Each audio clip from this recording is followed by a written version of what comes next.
Welcome friends, maths channel में आपનું स्वागत है।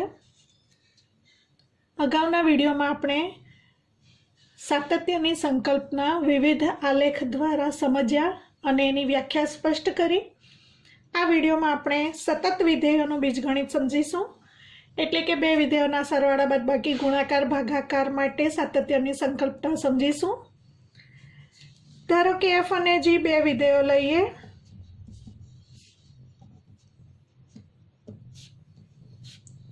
बने विधेयो प्रत्येक वास्तविक संख्या, धारो के सी आगळ सतत छे,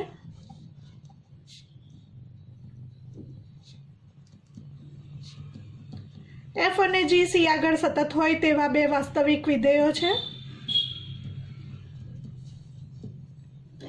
हवे पहला एमना सरवाळो लईए तो एफ प्लस जी पण द्वारा मळतुं विधेय पण सी आगळ सतत थशे, साबित करीशुं।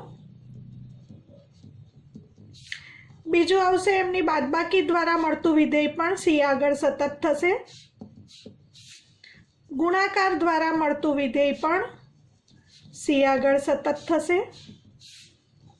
भागाकार द्वारा मळतुं विधेय माटे અહીં આપણે ઉલ્લેખ કરવો પડશે છેદ is not equal to 0।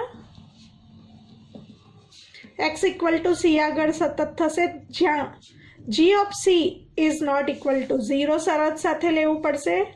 Lambda કોઈક શૂન્યેતર વાસ્તવિક સંખ્યાનો f સાથેનો ગુણાકાર પણ c આગળ સતત થશે, જ્યાં લેમ્ડા બિલોંગ્સ ટુ r-0।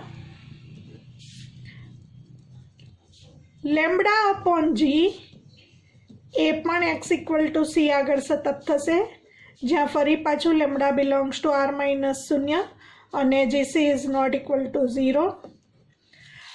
तो मित्रों, सरवाळानुं विधेय, बादबाकीनुं विधेय, गुणाकारना विधेयो, भागाकारना विधेयो x इक्वल टू सी आगळ सतत थशे जो f अने g प्रत्येक वास्तविक संख्या c आगळ सतत होय तेवा बे वास्तविक विधेयो होय तो। हवे केटलीक साबिती आपीए, बाकीनी साबिती ए ज प्रमाणे समझी लईशुं। धारो के सरवाळा बादबाकी माटे साथे साबिती लईए तो આપણે અગાઉના વિડીયોમાં સમજ્યા કે વિધેય f એ x ઇક્વલ ટુ c આગળ સતત ક્યારે કહેવાય। જો limit x tends to c fx equal to f of c થાય તો limit x tends to c fx equal two fc થાય तो આપણે કહી શકીએ કે f એ x ઇક્વલ ટુ c આગળ સતત છે। હવે મિત્રો, આ લક્ષનું અસ્તિત્વ ક્યારે હોય? જમણી બાજુનું લક્ષ અને ડાબી બાજુનું લક્ષ અસ્તિત્વ ધરાવે અને બંને સમાન હોય તો limit x tends to c fx નું અસ્તિત્વ હોય। એટલે ડાબી બાજુનું લક્ષ, જમણી બાજુનું લક્ષ અને f ઓફ c ત્રણેય સમાન થવા જોઈએ, ત્રણેયના અસ્તિત્વ પણ હોવા જોઈએ અને ત્રણેયના મૂલ્ય સમાન પણ હોવા જોઈએ તો વિધેય f એ x ઇક્વલ ટુ c આગળ સતત છે તેમ કહેવાય। અને જો વિધેય સતત ન હોય તો વિધેય તે બિંદુ આગળ અસતત છે તેમ કહેવાય। એવું આપણે અગાઉના વિડીયોમાં સમજ્યા, એનો ઉપયોગ કરીને આપણે બતાવીશું સરવાળાનું વિધેય પણ x ઇક્વલ ટુ c આગળ સતત છે। તો એને માટે આપણે વ્યાખ્યાનો ઉપયોગ કરીશું। Limit x tends to c f plus g of x લઈ લઈશું।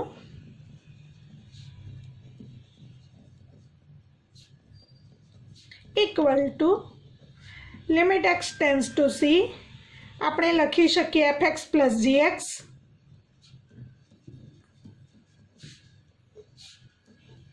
હવે લક્ષના કાર્ય નિયમો શીખી ગયા। બે વિધેયોના સરવાળાનું લક્ષ તે બે વિધેયોના લક્ષના સરવાળા બરાબર હોય છે, એટલે બંનેની લિમિટ અલગ લખી શકીએ। Limit x tends to c fx plus limit x tends to c gx। હવે જ્યાં x છે ત્યાં લિમિટ c મૂકીએ તો f ઓફ c થશે, અહીં x છે ત્યાં c મૂકવાથી g ઓફ c થશે, equal to fc plus gc थशे। हवे fc प्लस gc ने आपणे लखी सकीशुं f plus g of c तो આપણે બતાવ્યું limit x tends to c f plus g of x equal to f plus g of c, limit x tends to c f plus g of x equal to f plus g of c હોય તો f એ x equal to c આગળ સતત છે તેમ કહેવાશે. માટે અહીં વિધેય છે f plus g A x equal to c આગળ સતત છે તેમ કહેવાશે. હવે મિત્રો સેમ સાબિતી બાદબાકી માટે આવશે તો આપણે અહીં જ લખી દઈશું limit x tends to c f plus or minus g of x, અહીં પણ પ્લસ ઓર માઇનસ, અહીં plus or minus, plus or minus, plus or minus અને અહીં પણ પ્લસ ઓર માઇનસ. હવે મિત્રો અહીં આપણે જમણી અને ડાબી બાજુનું લક્ષ અલગ નથી મેળવ્યું, એ અલગ પણ મેળવી શકાય, પણ આપણે એટલા માટે નહીં મેળવ્યું કે જમણી અને ડાબી બાજુનું લક્ષ અહીં સરખું જ થશે, એટલા માટે આપણે સીધું જ limit x tends to c fx plus gx મેળવ્યું છે. હવે ત્રીજી સાબિતી લઈશું. f ઓફ g વિધેય એ x ઇક્વલ ટુ c આગળ સતત છે એવું બતાવવા માટે limit x tends to c fg of x, ખરેખર તો આપણે જમણી બાજુનું ડાબી બાજુનું લક્ષ અલગ બતાવવાનું અને પછી f ઓફ એના બરાબર fg ઓફ c બતાવીશું. ઇક્વલ ટુ આપણે લખી શકીએ limit x tends to c plus fx into gx. હવે આપણે શીખી ગયા લક્ષનો કાર્ય નિયમ. બે વિધેયોના ગુણાકારનું લક્ષ તે બે વિધેયોના લક્ષના ગુણાકાર બરાબર હોય છે, તો બંનેની લિમિટ અલગ લખી શકીએ limit x tends to c plus fx into limit x tends to c plus gx. હવે લિમિટ c મૂકવાથી f ઓફ c થશે, આમાં પણ xની જગ્યાએ c લિમિટ મૂકવાથી g ઓફ c થશે, અને તમે fg ઓફ c પણ લખી શકો. તો આપણે બતાવ્યું limit x tends to c plus fg of x equal two fg of c, તો વ્યાખ્યાનું પાલન થાય છે. એ જ પ્રમાણે ડાબી બાજુનું લક્ષ પણ મેળવી શકાય. તે જ પ્રમાણે limit x tends to c minus fg of x equal two fg of c સાબિત કરી શકાય. માટે બંને લક્ષ સમાન હોવાથી આપણે કહી શકીશું limit x tends to c fg of x equal two fg of c. માટે f ઇન્ટુ g નું વિધેય x બરાબર c આગળ સતત છે તેમ કહેવાશે. હવે ગુણાકારની નો જે પ્રમાણે આપણે ગુણાકાર માટે સાબિત કર્યું કે x બરાબર c આગળ સતત કહેવાશે, તેવી જ રીતે લેમ્ડા ઇન્ટુ f માટે પણ આ જ પ્રમાણે સાબિતી આપી શકાશે. Limit x tends to c lambda f into x equal to lambda અચળ હોવાથી પહેલાં લખી શકાશે લેમ્ડા ઇન્ટુ fx, તો આ જ પ્રમાણે સાબિતી આપી શકાશે. પાંચમું જે છે પરિણામ limit x tends to c plus અને c માઇનસ સમાન હોવાથી આપણે એક જ વાર લખીએ. જ્યારે જમણી અને ડાબી બાજુનું લક્ષ સમાન આવે એવી શક્યતા હોય ત્યારે આપણે અલગ સાબિતી ન બતાવીએ તો ચાલે. Limit x tends to c lambda into fx, હવે lambda belongs two r minus શૂન્ય હોવાથી અચળ સંખ્યા છે. અચળ વિધેયનું લક્ષ અચળ વિધેય પોતે હોવાથી લિમિટની બહાર લેમ્ડાને લખી શકાય.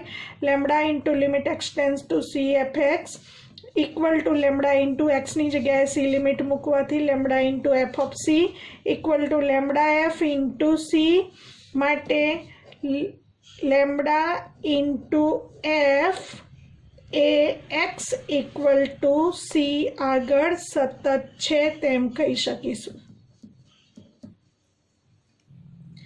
ભાગાકાર માટે નિયમ સાબિત કરીશું. f upon g x equal to c આગળ સાબિત કરવા માટે limit x tends to c f upon g of x લઈ લઈએ તો ઇક્વલ ટુ લખાશે limit x tends to c fx upon gx.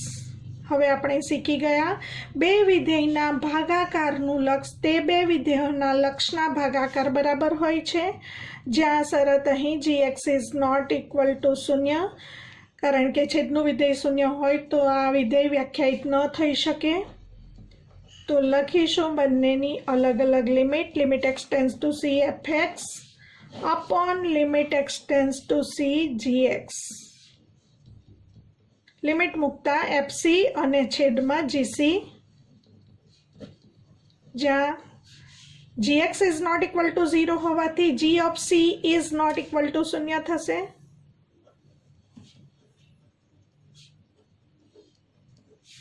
હવે આને લખી શકીશું f upon g of c. તો આપણે બતાવ્યું limit x tends to c f upon g of x is equal to f upon g of x. માટે આપણે કહી શકીશું f અપન g વિધેય એ x ઇક્વલ ટુ c આગળ સતત છે.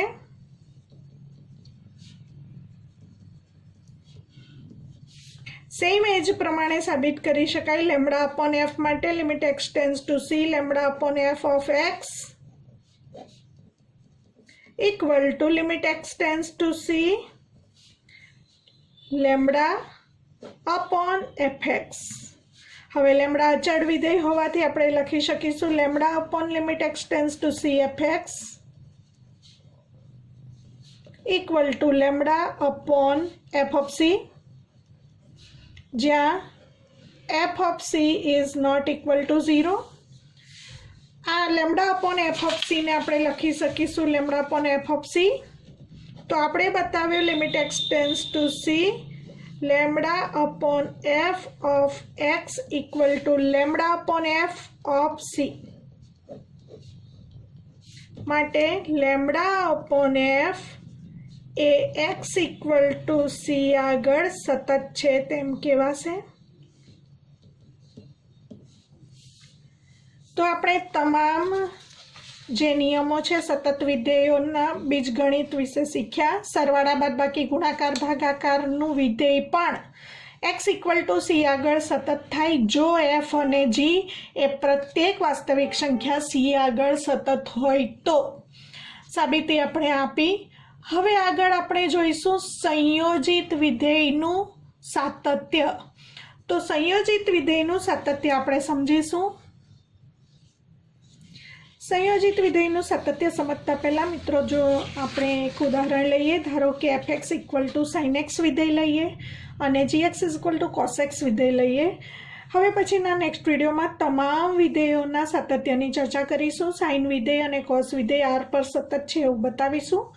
જો fx બરાબર sin x લઈએ અને gx બરાબર cos x લઈએ તો તેમના સરવાળાનું વિધેય f plus g equal to sin x plus cos x પણ r પર સતત વિધેય થશે. એ જ પ્રમાણે sin x minus cos x પણ r પર સતત વિધેય થશે. ગુણાકારનું વિધેય sin x into cos x પણ r પર સતત થશે. ભાગાકારનું વિધેય sin x upon cos x એટલે કે tan x એ પ્રદેશ પર સતત થશે. કારણ કે મિત્રો અહીં શરત આવે છે gc is not equal to 0. તેવી રીતે શરત આવશે sin x upon cos x એટલે tan x, માટે cos x is not equal to 0. હવે cos x શૂન્ય ક્યારે થાય? કોસના શૂન્યનો ગણ 2n plus 1 π/2 n belongs to z ની તમામ કિંમતો આપણે r માંથી કાઢી નાખીશું. તો આપણે કહી શકીએ કે sin x upon cos x એટલે કે tan x વિધેય r માઇનસ 2n પ્લસ 1 π/2 આગળ સતત છે. અથવા એવું પણ કહી શકાય કે sin x upon cos x એટલે કે tan x વિધેય એના પ્રદેશના દરેક કિંમત આગળ સતત છે. હવે સમજીએ સંયોજિત વિધેયનું સાતત્ય. સંયોજિત વિધેયનું સાતત્ય composite function, continuity of composite function સમજીશું. આપણે શીખી ગયા બે વિધેયોનું સંયોજન f નોટ g અને g નોટ f. તો અહીં પ્રમેય તરીકે વિના સાબિતીએ સ્વીકારી લઈશું આ પરિણામને, સંયોજિત વિધેયના સાતત્યને.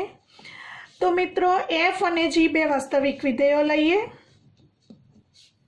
ધારો કે f અને g વાસ્તવિક વિધેયો છે અને ધારો કે g અને f નું સંયોજિત વિધેય આપણે શીખી ગયા. પાછળનું વિધેય પહેલાં વાંચવાનું. g અને f નું સંયોજિત વિધેય f નોટ g એ કોઈ કિંમત x ઇક્વલ ટુ c આગળ વ્યાખ્યાયિત છે. હવે જો પાછળનું વિધેય g એ c આગળ વ્યાખ્યાયિત છે અને સતત પણ છે, તથા હવે g આગળ સતત છે એટલે g ઓફ c આપણને મળશે અને આ જે g ઓફ c કિંમત આવી તેના આગળ f સતત હોય તો f એ gc આગળ સતત હોય, તો આપણે કહી શકીશું બંનેનું સંયોજિત વિધેય f નોટ g પણ x ઇક્વલ ટુ c આગળ સતત છે તેમ કહેવાય। હવે મિત્રો સંયોજિત વિધેયનું સાતત્ય સમજવા માટે એક ઉદાહરણ લઈએ। દાખલા તરીકે fx આપણે લઈએ, ધારો કે sin અથવા તો fx તરીકે લઈએ sin x અને gx તરીકે લઈએ 2x + 3 હોલ સ્ક્વેર।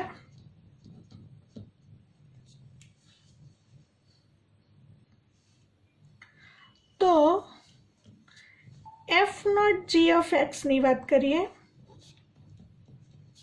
આપણે મેળવ્યું આગળ 1.3 એક્સરસાઇઝમાં f ઓફ gx, f વિધેયમાં જ્યાં પણ x છે ત્યાં આપણે gx મૂકીશું, f વિધેયમાં x ની જગ્યાએ gx મૂકવાથી sin ઓફ gx।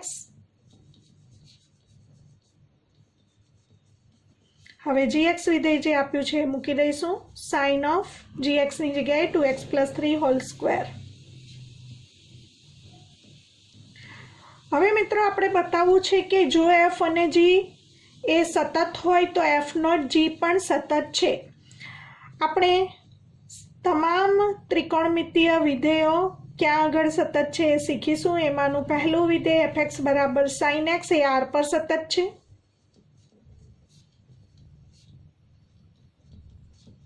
તથા બીજું વિધેય આપણે લીધું છે gx। હવે gx વિધેય મિત્રો 2x + 3 હોલ સ્ક્વેર છે, એનું વિસ્તરણ કરીએ તો આપણને મળશે 4x² + 12x + 9। એ બહુપદીય વિધેય છે અને મિત્રો બહુપદીય વિધેય પણ r પર સતત છે, તો f પણ સતત છે, g પણ સતત છે, માટે f નોટ g પણ r પર સતત થશે, કારણ કે સંયોજિત વિધેય પણ r પર સતત છે। આપણે અહીં પ્રમેયમાં સ્વીકાર્યું f અને g વાસ્તવિક વિધેયો હોય, f નોટ g પણ c આગળ વ્યાખ્યાયિત છે તથા g વિધેય c આગળ સતત હોય અને f વિધેય gc આગળ સતત હોય તો f not g x equal to c આગળ સતત વિધેય છે તેમ કહેવાશે। અહીં એક ઉદાહરણમાં આપણે fx વિધેય sin x લીધું, gx વિધેય 2x + 3 હોલ સ્ક્વેર લેતા sin વિધેય r પર સતત છે, 2x + 3 હોલ સ્ક્વેર બહુપદીય વિધેય પણ r પર સતત છે, માટે બંનેનું સંયોજિત વિધેય f નોટ g પણ sin 2x + 3 હોલ સ્ક્વેર પણ r પર સતત વિધેય થશે। હવે મિત્રો નેક્સ્ટ ટોપિકમાં આપણે લઈશું કે કોઈ એક વિધેય આખા અંતરાલમાં સતત ક્યારે કહેવાશે, તો અંતરાલમાં સાતત્યની ચર્ચા કરીશું।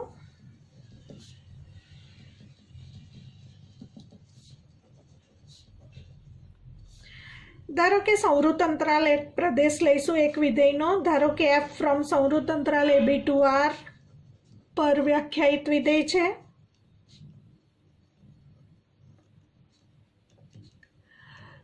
જો હવે આપણને ખબર છે કે આ સંવૃત અંતરાલ ab નું 3 ભાગમાં વિભાજન કરી શકાય। પહેલો વિભાગ વિવૃત અંતરાલ ab, બીજો વિભાગ x = x જો વિવૃત ab માં હોય, બીજો વિભાગ x ની કિંમત a હોય અને ત્રીજો વિભાગ x ની કિંમત b હોય।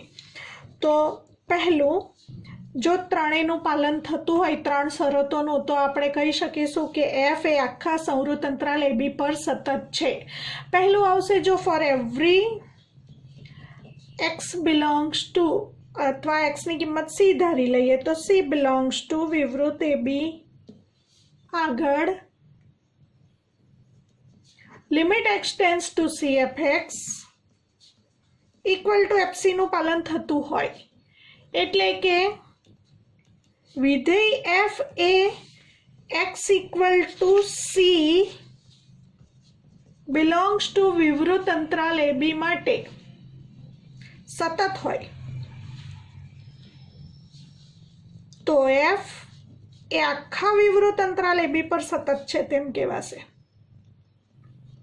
આપણે શીખી ગયા કે પ્રદેશની દરેક કિંમત આગળ સતત હોય તો આપણે બતાવ્યું એફ એ for every x belongs to c x equal to c belongs to વિવૃત અંતરાલ એ બી માટે સતત હોય, એટલે કે વિવૃત અંતરાલ એ બીની તમામ કિંમતો માટે એફ સતત હોય તો એફ એ આખા વિવૃત અંતરાલ એ બી આગળ સતત છે તેમ કહેવાશે. હવે મિત્રો વિવૃત એ બી આગળ સતત થઈ ગયું, હવે એક્સ ઇક્વલ ટુ એ આગળ સતત બતાવવાનું બાકી છે અને એક્સ ઇક્વલ ટુ બી આગળ સતત બતાવવાનું બાકી છે.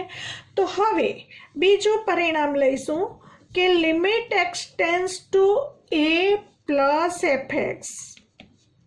હવે અહીં એ પ્લસ એટલા માટે કે પ્રદેશમાં એ કરતાં મોટી કિંમત માટે જ વિધેય વ્યાખ્યાયિત છે. સંવૃત એ બી આપેલ હોવાથી એ કરતાં મોટી કિંમત માટે જ વિધેય એફ વ્યાખ્યાયિત છે.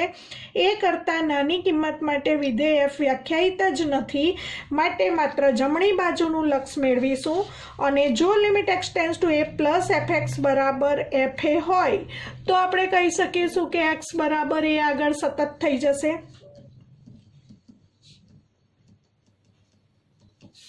અને ત્રીજું પરિણામ વિધેય એફ એ બી કરતાં નાની કિંમત માટે જ વ્યાખ્યાયિત છે, બી કરતાં મોટી કિંમત માટે વિધેય વ્યાખ્યાયિત જ નથી, માટે અહીં ડાબી બાજુનું લક્ષ મેળવીશું અને એ લક્ષ limit x tends to b minus f x equal to f b થાય તો વિધેય એફ એ એક્સ ઇક્વલ ટુ બી આગળ સતત છે તેમ કહેવાશે.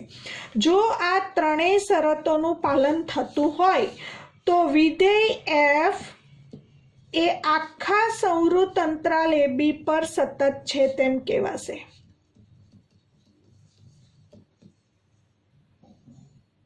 તો મિત્રો, નવા વિડીયોમાં આપણે તમામ વિધેયોના સાતત્યની ચર્ચા કરીશું.